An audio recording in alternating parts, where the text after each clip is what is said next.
Good afternoon, everyone. My name is Mykola Korablov. I am working as an engineer programmer at the Department of Nonsmooth Optimization Methods at the VM Glushko Institute of Cybernetics of the National Academy of Sciences of Ukraine. And I'm also currently pursuing a master's degree in computer science at the specialized Department of Mathematics in Kyiv Academic University. And today I am presenting a talk on the topic Intro to Nonsmooth Optimization, Subgradient Descent Methods. Let's get started. We shall start with the founder of Kyiv School of Nonsmooth Optimization himself, Naum Zusilevich Shor. He is a well-known Ukrainian mathematician, and after graduating from Taras Shevchenko National University of Kyiv, Viktor Glushko himself invited young Naum Shor to join him at the Institute of Cybernetics and to help him solve various real-life problems. And as we can see, Naum Shor's career was very productive as he is the author of 10 monographs and more than 200 papers. And his legacy is continued today by his students and other workers of the department that he has founded as the Institute of Cybernetics. So here is the table of contents of today's lecture. We'll start with a quick reminder of standard gradient descent methods and see a couple of examples, a couple toy examples in which this method works fine and not that fine. Then we'll turn our attention to non-smooth optimization problems and where they actually appear in practice. And from that, we'll gain a motivation to think about generalizing the notion of gradient for non-differentiable functions. And we'll discuss this idea and some problems that arise along the way. And in the end, we'll talk about the simplest subgradient descent methods and also see a couple of examples on how it performs in practice. Let's start with a quick reminder of what is an actual gradient descent. I believe most of you already know this, but let's just recap. Let our function be convex and also continuous and differentiable on the whole space Rn. Then the gradient descent method for its mathematization is defined as follows. We start at an initial approximation x0, also called starting point in some literature, and then each follow-up approximation point is obtained by the following formula. Xk plus 1 equals xk minus lambda k times gradient of the objective function f calculated at the point xk. And alpha k's here are step lengths on iterations k, also known as learning rates in some literature. A very straightforward, easy to understand formula. And such iterative procedure continues up until the point where some stopping criteria is fulfilled. There can be a few of them, actually. Some of the most widely used are depicted here on the bottom of the slide. That means that we should stop our procedure whether, in the case of the next obtained approximation xk plus 1 is not that far away from the previous point xk, or if in terms of the value of the objective function, we did not improve our estimate that well, so the value at the point xk1 is not that much smaller than the value at the point of xk, because we are minimizing this function f. Or we may also stop if the norm of the gradient computed at this new point xk plus 1 is also very tiny, meaning that from this point we are not expected to move very far away in search of our next approximation of our minimum point. And also another commonly used stopping criteria is to restrict the amount of iterations of our method. So we set some hyperparameter max iten to be maybe a couple thousands, maybe tens of thousands. And if our procedure exceeds this amount, we just abruptly stop it in order for it to not work some unexpectedly long amount of time. And we'll take the best found approximation as our result. Most of you, I believe, have seen or even have used this method of gradient descent, or even some of its more fancy, advanced variants. But it is also worth remembering, why do we actually have this method? Why can we choose the anti-gradient at some point as a descent direction?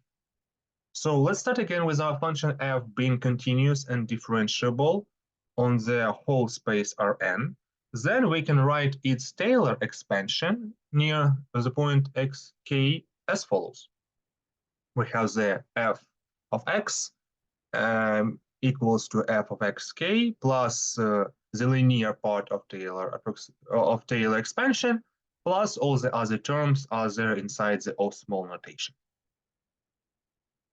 Now, to find our next approximation, our next point xk plus 1, let's minimize the expression of dot product of the gradient of f and the vector x minus xk, which is a linear part of our function f of x minus f of xk. And we will minimize this expression on a sphere V, which is a sphere with a radius r and center at point xk. So we will be looking for a minimizer at some local neighborhood of the radius r. Apologies. So when our point x is from this sphere, from Cauchy-Schwarz inequality, we can get the following lower bound. So f sublin of x, which is like, we just use this notation to denote this linear part of Taylor expansion, is greater or equal than the following equation. Just Cauchy-Schwarz applied here, nothing more.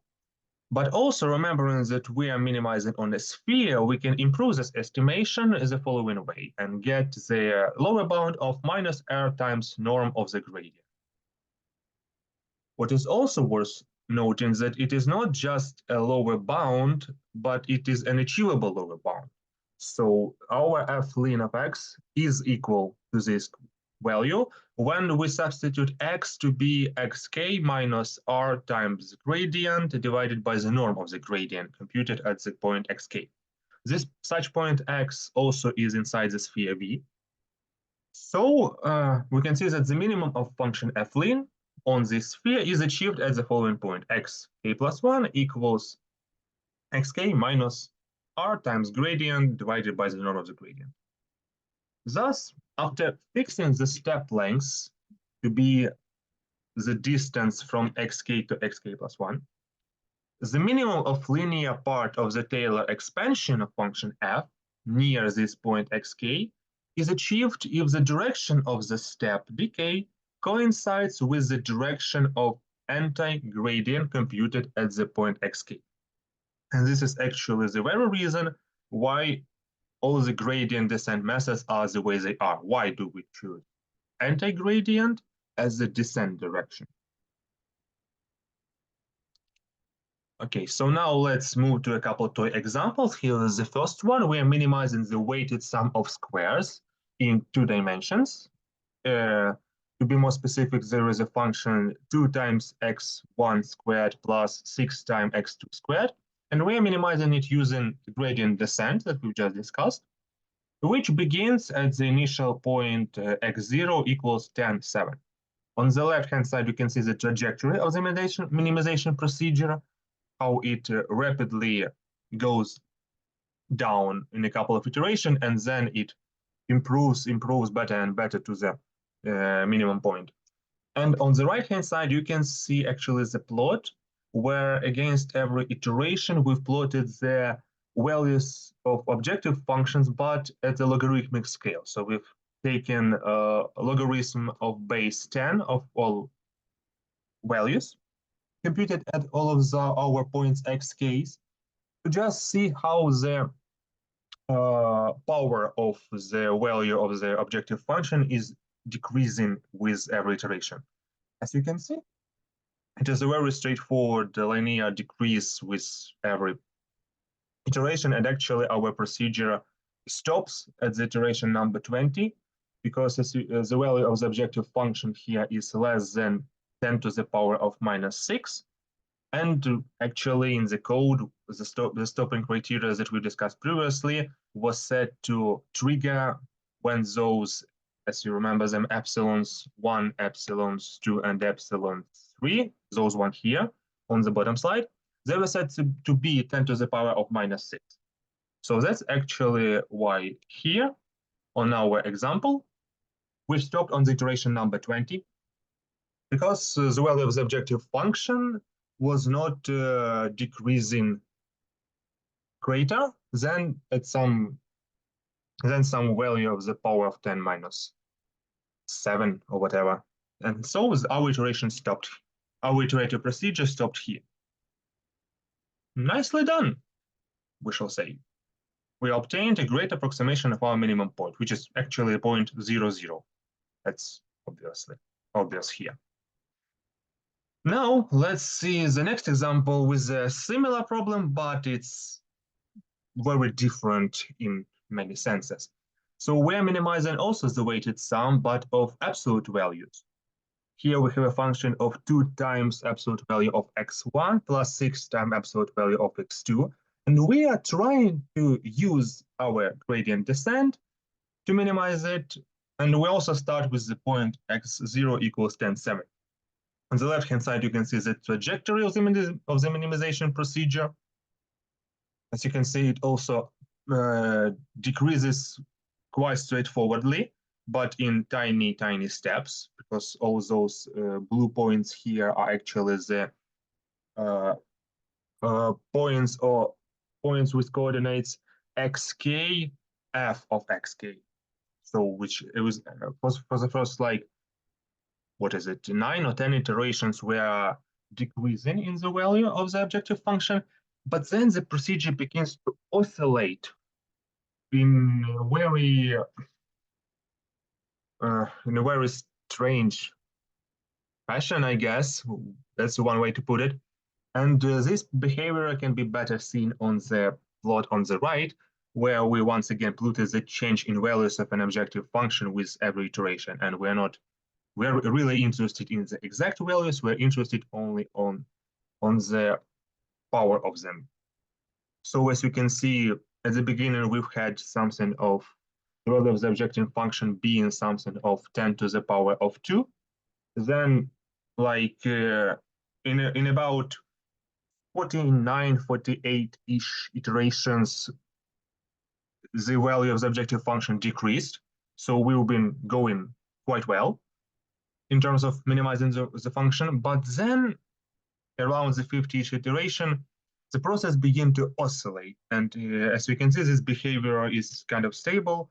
And for the next 150 iterations, and we're not actually that close to desired point, because the global minimum point is 0, 0. And here we're having the values of objective function being somewhat somewhere in around 20 or 40, something like that. And as you can see, there is no sign of this behavior to change in the nearest time, and it actually continued for 150 iterations. And then on iteration number 200, the procedure was interrupted, because that was our hyperparameter max E10. Yeah, so that is the behavior of this minimizing procedure, and it's actually not very surprising, because if we look at it, we have an objective function that has a discontinuous gradient, which is actually non-differentiable, because we have absolute values, two of those functions, absolute values of x1 and absolute values of x2, and it is not a great idea to think that methods designed to minimize functions that are differentiable, that those methods will perform well when they are given a non-differentiable function as an objective. So even these two examples shows us that in many cases, specific methods are required to solve special problems. And those special problems are actually very common in practice. For example, in operations research, nonsmooth optimization problems arise in many areas. Some of them are mathematical programming problems of large size that have block structure. Also, any time of min-max problem is by construction and non-smooth one. And other areas include nonlinear programming problems that are solved using non-smooth penalty functions. That's a very interesting area that deserves to be a topic of its own lecture. And also optimal control problems with continuous or discrete time and discrete or discrete continuous programming problems. But also those problems arise in machine learning as well. For example, the least modular method. Every time you are trying to minimize the sum of absolute values, you are trying to minimize a non-differentiable function. And it is, as we've just seen, even as a toy example, it is not expected for regular methods to work fine on those functions. And also, anytime you add lasso regularization or elastic net regularization to your cost function, you are transforming your problem in, even if it was differentiable at the beginning, now it is for sure a non-differentiable one. So again, ordinary, quote unquote, ordinary methods designed for tackling smooth functions will not work that great on those problems. And also, some of the non-smooth functions are used directly in some methods of machine learning, for example, hinge loss or perceptron cost. Those are the ones that you might have seen. And also some activation functions from neural networks, such as ReLU and leaky ReLU, are also non-smooth actually. So as you can see, there are various applications and various areas in which non-smooth problems arise in that way or another. And also another very important topic to mention is that when we look at the problem of minimization of an objective function from a purely numerical perspective, the way how the computer sees it, numbers and computations, right? There is no such clear distinction between smooth and non-smooth functions. Smooth functions that have quickly oscillating gradients, for example, some extremely ravine smooth functions, they are actually similar to non-smooth functions in computation, and in numerical perspective, those are actually the problems of the same difficulty. So as we have seen, non-smooth optimization arises in many areas, and even the toy example must have convinced us that specific methods are required to solve those problems. And the first problem that we face when we want to design such methods is to actually somehow generalize the notion of a gradient of derivative for a non-differentiable function. And as we will see right now, there are some very specific problems that arise along the way and must be taken care of. So it would be nice to take the main idea of a gradient descent as a baseline for methods that minimize general type of convex functions, smooth and non-smooth alike. Once again, why should we reinvent the bicycle? We have like the general idea of a gradient descent. It is explainable, it works fine. Let's just modify it a little bit to tackle the wider class of functions. However, while trying to generalize gradient descent procedures for functions with discontinuous gradients, aka non-differentiable ones, two main problems arise. The first one is we need to somehow define the analog of a gradient for those points where ordinary derivatives do not exist. And also we need to define it in such a manner that it can be easily used in descent type methods. And also we need to create new ways to search for descent direction and to somehow set a step size, since ideas from smooth optimization will not work correctly when applied to non-smooth functions minimization. There are famous counterexamples to be studied, and once again, they deserve to be the topic of another lecture. So let's start with generalizing the gradient. One of the well-known such generalizations of the gradient is a subgradient. We will denote it as J sub f of x. It will be our subgradient of function f and at point x over line.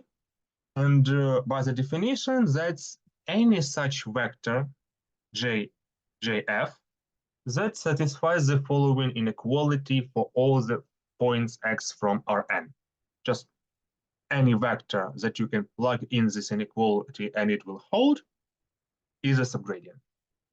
And here lies its biggest problem, because this definition is nice and very theoretically fine, but by this definition, there may exist infinitely many subgradients of function f at some particular points, and they form a subgradient set. So this will be the set of all such vectors that if we were to plug them inside the inequality, it will hold.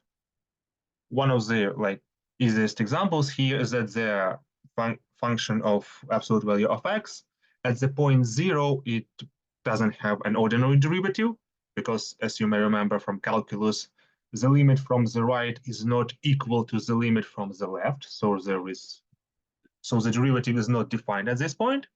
But the subgradient is defined, and actually there are infinitely many of them, and they form a subgradient set for the function f at point 0, and this set actually is an interval from -1 to 1 included. This notion of a subgradient is a great theoretical generalization of gradient for non-smooth functions, but it cannot be used for descent methods, mainly due to its non-uniqueness. Because if we have infinitely many subgradients at some point, which one of them to choose as a descent direction for an algorithm? Which value to plug in our formula to find the next approximation of our minimum point?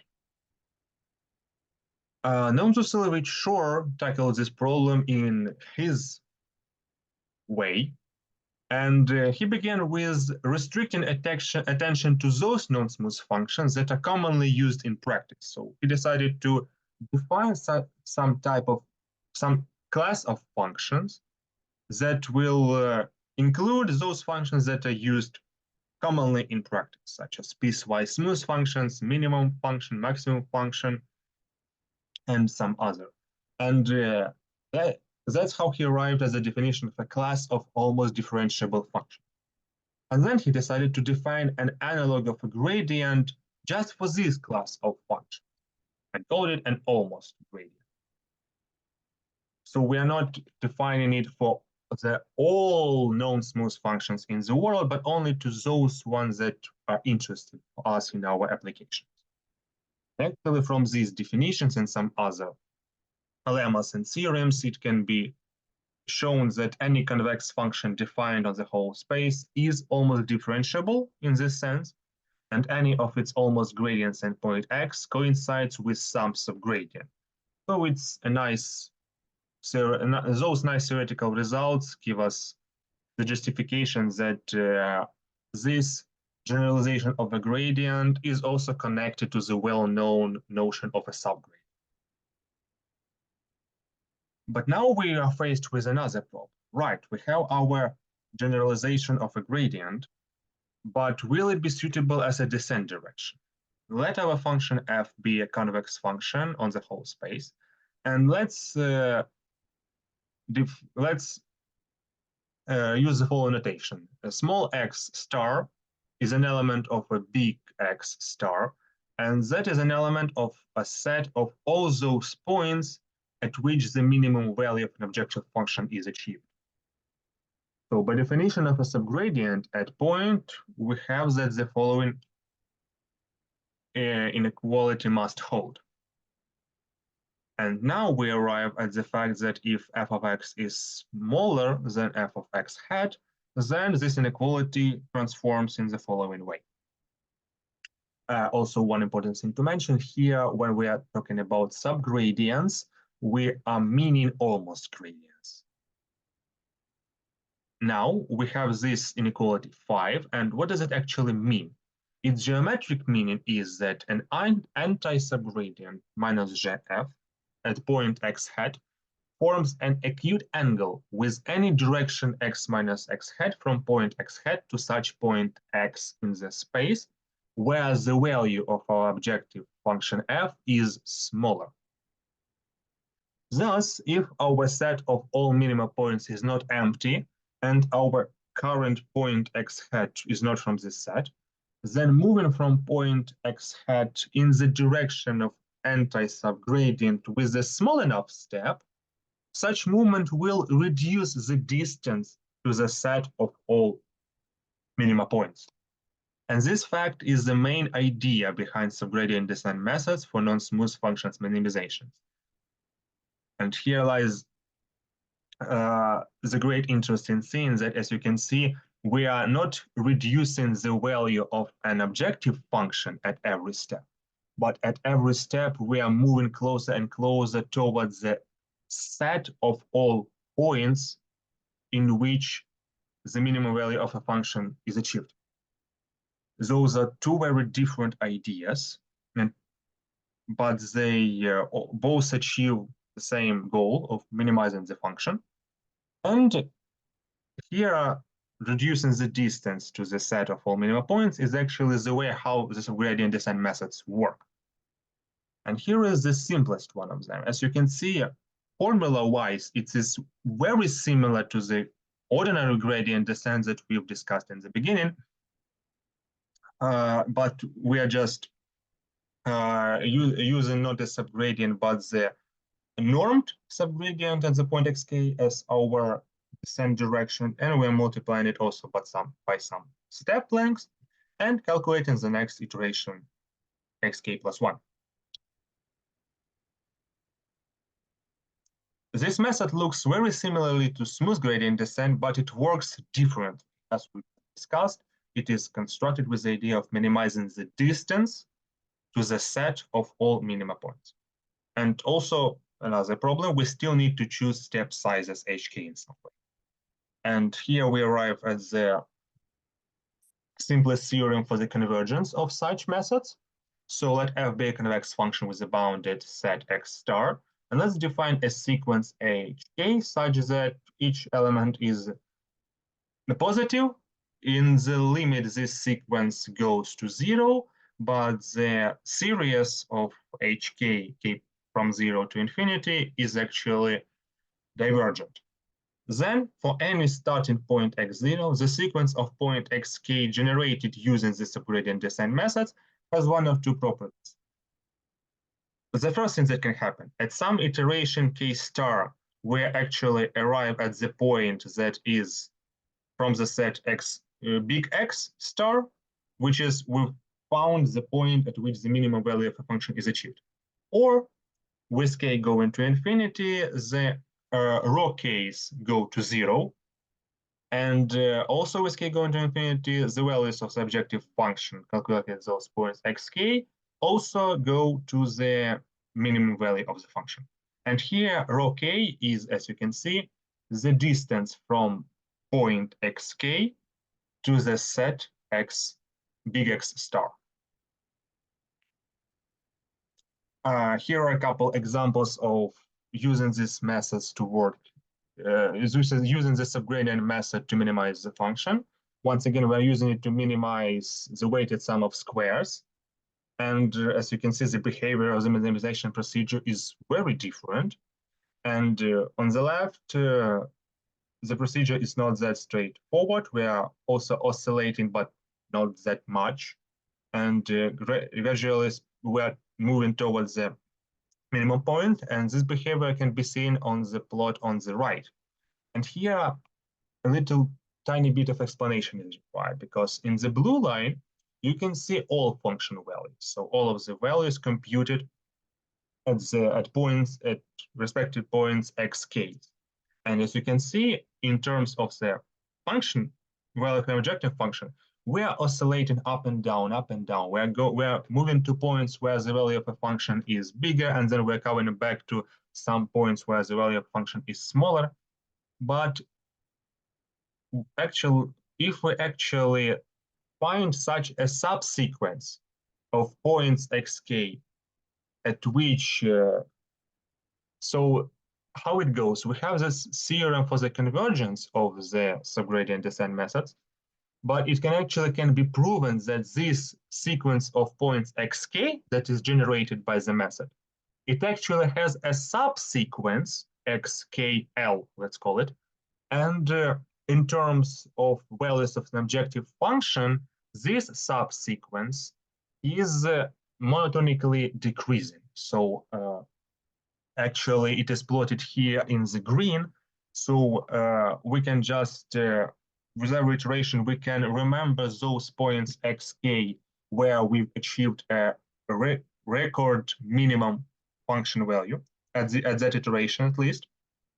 And that is the way how we can actually directly find such a subsequence of points that generates, that is actually monotone in terms of the value of the objective function, monotonely decreasing. And here in the green line, we can see if we were to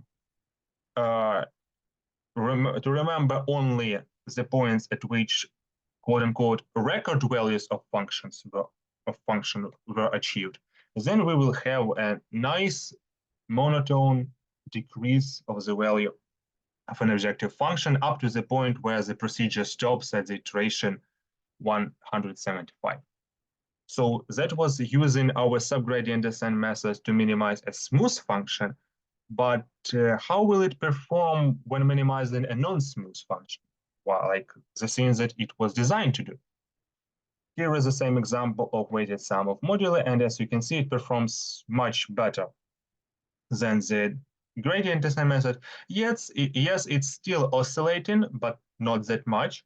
And we're actually finding a much better approximation of the minimum point. As you can see on the right, at the iteration 200, we've arrived at the point that has the function value in which is around 10 to the power of minus 3, even closer to 10 to the power of minus 4, and it's actually a much greater approximation of the actual global point of global minima 0, 0.